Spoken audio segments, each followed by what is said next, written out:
Bharath Institute of Higher Education and Research, Chennai. Admissions open for BTech, BSc Agri, B.Pharm, Nursing, Paramedical and Arts and Science courses.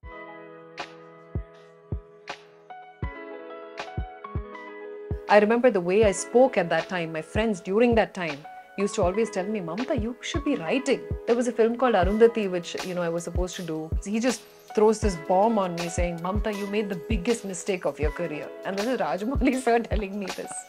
You use, the word I'm going to... I know it. You know the yes, word. Yes. You've talked about your health and you've also put it out. You've never hidden anything from whether it was the cancer or the Hodgkin's or the vitiligo or whatever it is, right? It's like you've always been open about these things.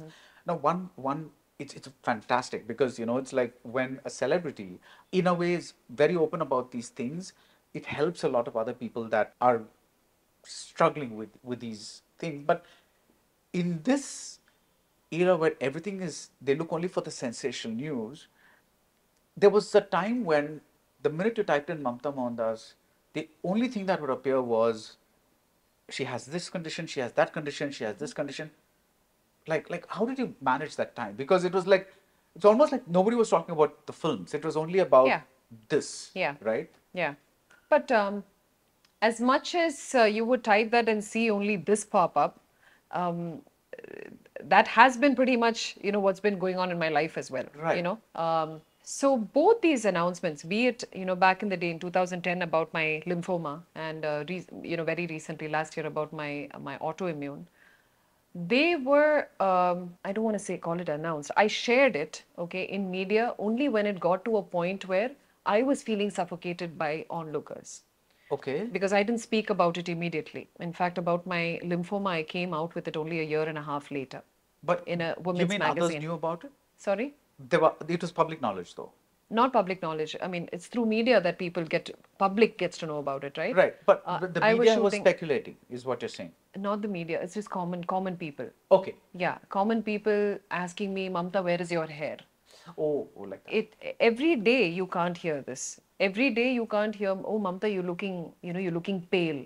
Mamta, are you having anemia? Yeah. Mamta, are you this? Are you that? Right. How long can you give answers? And yeah, you don't have to feel answerable, correct, to all these questions. Right. But you are a public figure. Can I leave all this and go live somewhere else? No, I can't. Who will work then? Right. Right? So post 2018, my dad, went into retirement. And after that, I don't have a sibling. I'm not married. So I don't have a dependent.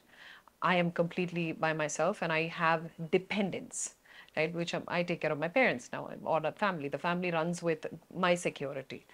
That's a huge responsibility. So you have to manage bad health. You have to make sure that, you stay, you've achieved a certain, position in your career and you need to stay there and still be relevant and still get the similar kind of roles without plummeting and doing, character roles every once in a while. That's not enough. Right. A lot of things get affected if you make poor career decisions.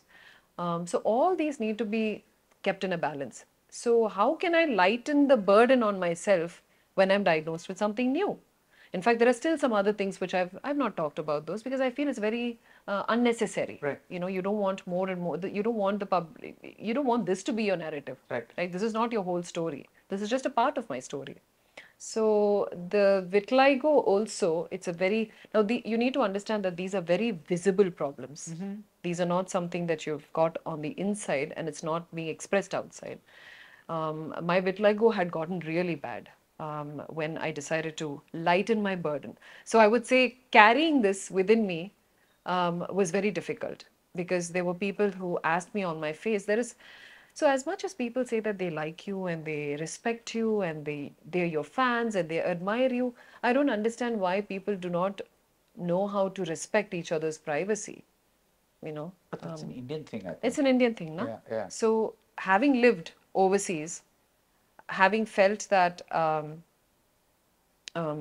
I can roam around wearing anything. Yeah. I don't need to cover my white patches and wearing anything living abroad. And then you come back here and you're slammed with these, because there's a lot of stress that you undergo. First of all, for anyone who's going through a health condition, any sort of stress is bad. Yeah.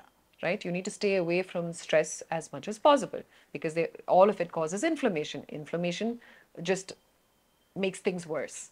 So in order to avoid these situations, and they also ask it to you in a very direct sort. It's not even gentle. They're not kind with the way they ask you. So I had just returned from the States where I had literally, kept all my burden down and felt so light. It was a year or 2 New Years ago. And I had felt so good and I'd forgotten that I had vitiligo. My spread was massive, but in those 2 weeks, all it took was 2 weeks for me to feel so much lighter in LA. So I took a break and I came back. I was sitting at home for 3 days just recovering. Yeah, off late I've been extremely antisocial because I can't go out anywhere without makeup. When I stayed at home for 3 days and I just decided to step out just to fill gas in the middle of the night. My dad was like, Mamta, that car has been lying there for the last 3 weeks. Please just go put some gas in it. I just drive out. So I've forgotten to wear a jacket. I've forgotten to wear a shawl. And I go and I've just lowered my window to give my hand the card out. And obviously they saw my hand and my neck and he literally bobbed his head in. He's like, are you madam? Like what happened to your neck and your hands? And, did you get burnt or did you get... It was so direct. Like I literally drove back home in full silence, feeling 20 kilos heavier. Like, I sweat. The moment he asked me, I just sweat. And I was like, oh my God, I'm back here. Mamta, like, what were you thinking? So it's a tough one to live with. Like, it's a tough one to get by. And the following week, I took my parents, I just went off to a resort. I was like, I just need to get away, or just need to hide. Basically, I'm in hiding. So I was like, I just need to hide for 3 days somewhere. And then on the third day, I just decided, you know what, I'm going to come out with this because otherwise, as long as it's inside me, it's a burden for me. And I'm not able to breathe. I was also having some other lung issues at the time. It's a lot of little things to manage. And yes, do I have to manage a few things pretty much on a day-to-day basis? I do have to. But do I show up as efficient as, or sometimes in some cases even more efficient than people around me? Yes, I do. Every day. To work, to my family, to my friends, to life. And I love that about myself. Right. And I think for this reason alone, I think I'm extremely proud of myself. And that is my strength. I see strength in that. And that helps me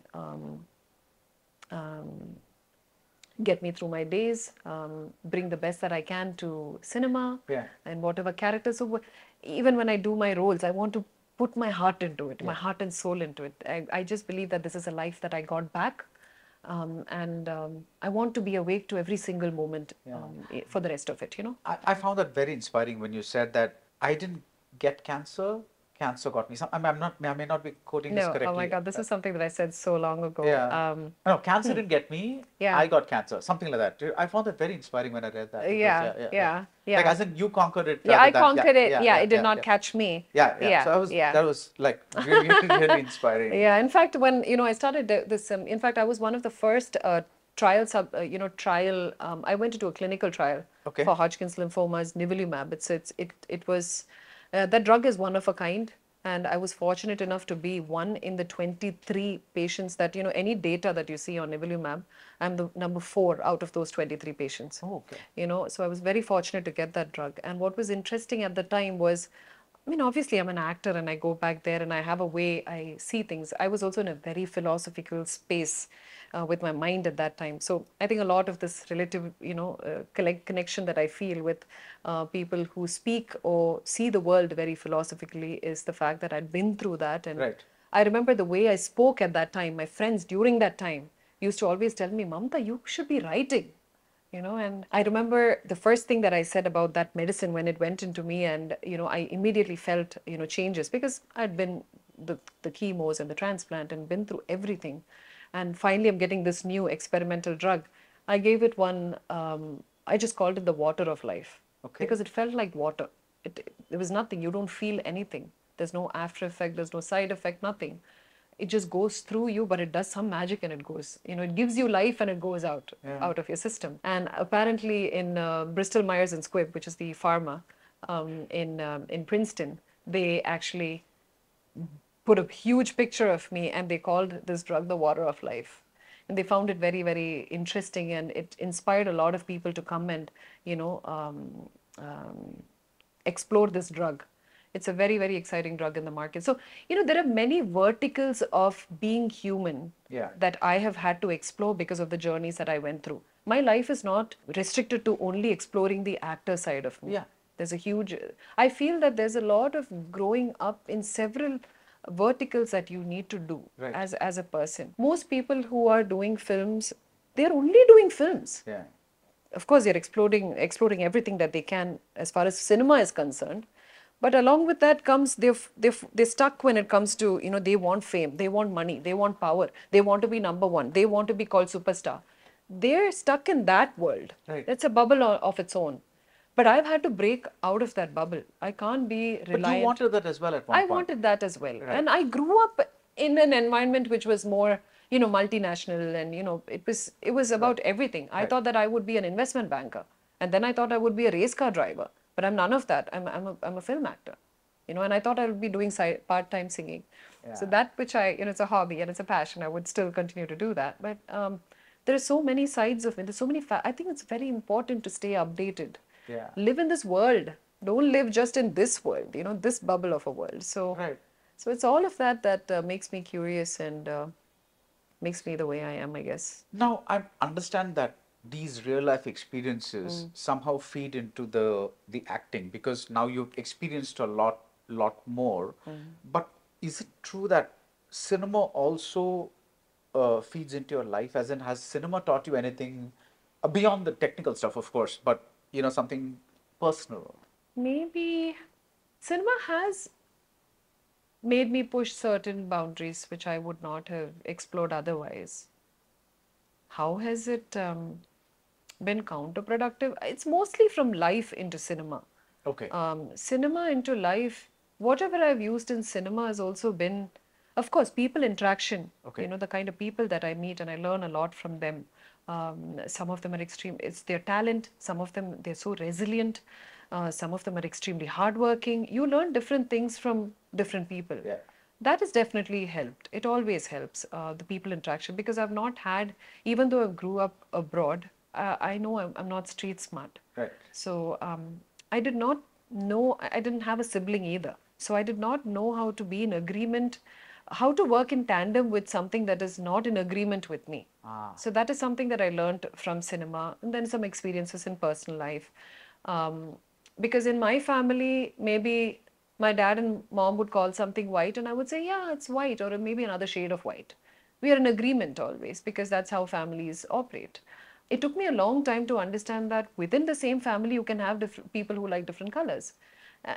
Because I would get upset if someone said, Mamta, no, you're seeing it as white, but that's actually black. I would get very upset. I did not know how to stand up for myself. Because I didn't know, I don't have a household where someone's arguing to put the other person down. But real world is not like that. Someone might say something to put you down, to take your confidence away. So feeling secure, what confidence is, being more comfortable with my own body image, all of that is something that cinema taught me. Had I not been in front of camera, I don't know if I would have become more comfortable with all of this earlier in life. So I was able to experience all this before the age of 30 with the aid of cinema. I don't think I would have walked as far as I did into the deepest depths of forest to get to one waterfall, stand at the tip of a cliff and wave my sari. These are things we do for cinema. And all these things teach you a little, small things, as much as, okay, a leech is going to sit there on your leg for some time, and then this is how, it travels in several directions.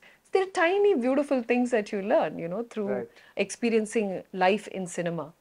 And I take a lot of that into life as well, right? I think there's that, in that way, there's been a lot of share. Yeah. Do you look back at some of the decisions that you've either made or not made? For example, there was news recently that Arundhati was offered to you, and for whatever reasons you could not do that, but then it went on to become a big blockbuster. Do you look back and say, damn, I wish I'd done that? Is that... Well, and when Rajamouli, it was Rajamouli sir who first told me about this. Because when I met him for Yamadonga, He told me, Mamta, how come you didn't do a Telugu film? I said, sir, I mean, as soon as I did my first film, the first calls that I got were from the Telugu industry. For some reason, KRG, the producer of Mayugam, which was my first movie, he was well known in Tamil and Telugu. Right. He had some contacts. So I had some very big names call me, but I didn't even know these names. First of all, I should have wanted cinema that much back then. I was just in my final year degree at that time. It was Rajamouli sir who told me, when he asked me this, I said, well, sir, 2 years ago, there was a film called Arundhati, which, I was supposed to do. Shyam Prasad Reddy Garu had called me, and, we went, everything was signed and confirmed. But then some manager I'd kept a manager for 1 year in Tamil.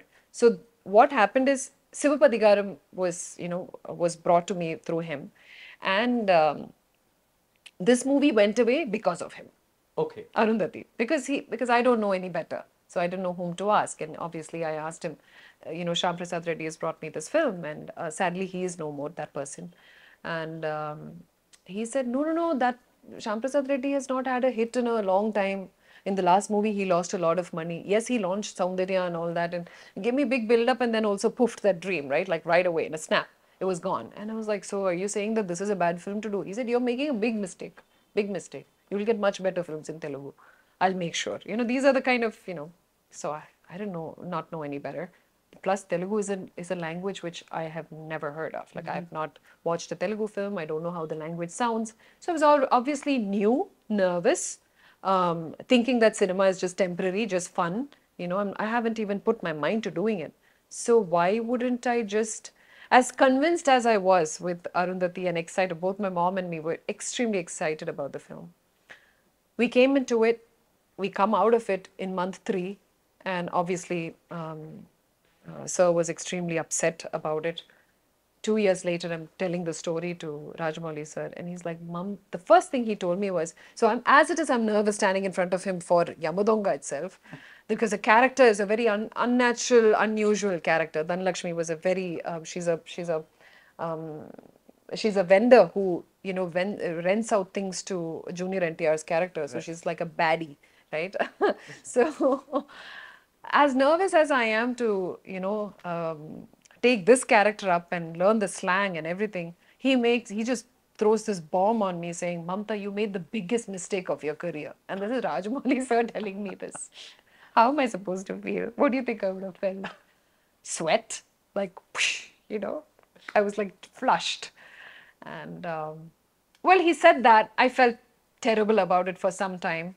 See, very soon enough, right? In a year or two, in fact, the day that Arundhati released, by then I was on film number 5 in Telugu. And because that film took about 2 years to make, to come out. So I was sidelined in the 5th film that I did, because it didn't turn out to be the kind of film that they said it would be. My role had been edited out, and I was so disappointed. And I still remember, this was December 18th, 2008, when these films came out. Both these films released on the exact same day. A film that I should have been in, which grossed everything, and another film in which I almost appeared to be a second lead, and an irrelevant second lead. Right. You can imagine my frustration. And here I am still thinking, what am I doing in cinema? So it was on that day that I decided I'm going to put my foot into this properly, focus, and make a career out of this. But soon enough, 6 months down the road, I was diagnosed with lymphoma. So, so I was like, there's no point in holding on to things, sometimes get better at learning the art of letting go. Yeah. And I got better at that. And that has always helped me face any success or failure always with a pinch of salt. If I have a very successful film, it doesn't go up to my head, because I know actors, right? I mean, okay, this movie's remuneration is 50 lakhs. Have a super hit, next film's remuneration 75 lakhs. I've never done that even once in my career. And I feel good about the way things have always gone for me. I feel my longevity, the respect that I have, all that weighs a lot more than, having a short run, hurting a lot of people's, egos. I'm not going to get anything out of it. So I kind of like this, being in a peaceful place with everything and making peace with everyone, and being happy. If I'm happy, I can continue doing films. And I Right. think that I will attract the right movies as well that way. There was this quote that I read that you like to surround yourself with people with good energies. Is that always possible in cinema? Not always possible. How do you navigate the bad energies then? Keep a distance. Okay. So just interact minimally and Interact minimally. You know whether there is something to take from that person or there's nothing to take from that person. Someone comes with a bad mood, it's not going to be your job to set their mood right. You can try because you're a good person, you try. You try. My mom always tells if someone's upset with me, she'll say, Mamta is someone who always wants everybody to be happy. So just, don't always think that just because she's very strong, you can take all your problems to her. And I also have this amazing talent. I'll go exactly where the problems are because I always feel that I want to solve the problems of the world. It's changed a lot after my life in LA. I think I've learned to keep a healthy distance. I've gotten better at saying no, politely declining. Right. I've gotten better. You have to learn these things. Yeah. They're not taught to you. right, Yeah. right. I feel that sometimes somebody as articulate to you and somebody who has been through so much, you have to be a life coach as well. I've You thought know, about taking a certification. because Yeah. it's not everybody who has, fortunate or not, these experiences, and to be able to talk about them and to be able to use them to shape your life, that's not an easy thing, and a lot of people get into very negative spaces, Yeah. because it's the end of the world, it's that, and to Negative kind is of easy. yeah. Negative is easy. Going through all this and still having a positive outlook on life is where the challenge lies. So why didn't you take that certification? Well, one, that's in the US. I still want to. I want to be see, here you can be anything. You don't need certification for anything. Right. It is very sad. You can be anything here. Yeah. Anybody can be anything. There is no validation. You don't know if this person has experience. I mean, I've had that experience with, earlier we were talking about people who work with artists, right? Yeah. Makeup artists, for example, right? I've had assistant boys who will come and just hold the brush next to me, put a picture on Instagram. 1 week down the road, they're booking wedding makeup. They don't have any products with them. They're not, so nobody knows. So this is the sad side of Instagram, right? So I don't know why I kind of went into that, but that's how the world is. So Yeah. certification is very important as far as at least in other countries. When you are a certified life coach, you know that you have been taught something. I think the process of, for example, a lot of people are asking me, Mamta, when are you going to direct a film? Right. Oh, you have a production house now. Yeah, but I've kind of also realized that it is not, I cannot do that on my own. Right. Because I can't handle the stress of it. It should be for you. Right. When you say that you're going to do something, you need to learn, the nitty-gritties of handling every aspect of it. Can Right. you handle the stress that comes along with running a production house, right? Maybe I'm not cut out for that. Right. I don't know. So I'm yet to learn that process. Being in films for 18 to 19 years does not make me a director instantaneously. Right. It does not. Have I gone through the process of learning screenwriting, learning the art of filmmaking? Yes, I have experience, but I've not gone in for theories. So there is an ABCD, there is a structure to these Right, things. right. Actually, there is a structure. But in real world, people think anything is possible without structure. Here, sab kuch chalta hai attitude, right? I don't think I'm comfortable with that. So maybe that is why I need anything that I think I need to do. Of course, acting has just happened for me. And I still don't think I've reached the top of, I've aced it.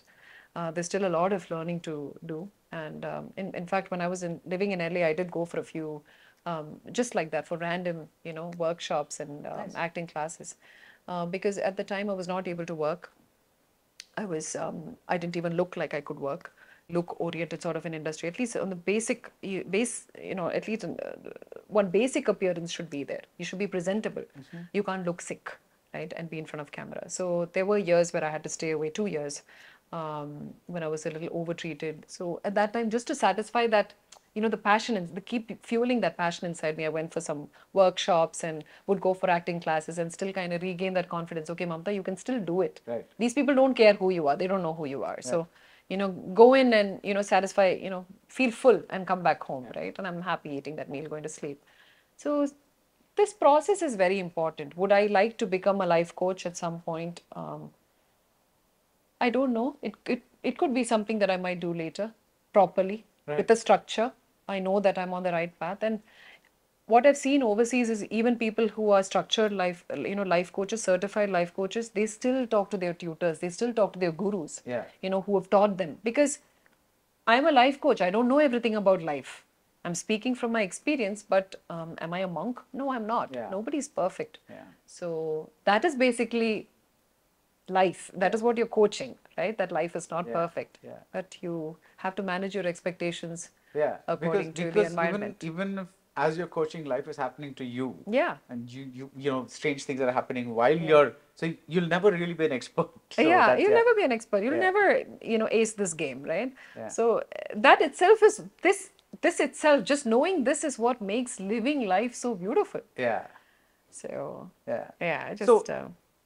thank you so much for sharing so much. And I'm your just going to questions ask have you. always been interesting. You're very curious, and I love that. See, it also helps if the other person is articulate, so I'm able to kind of pick off something. Finally, there's this lovely word in live, the character that you use.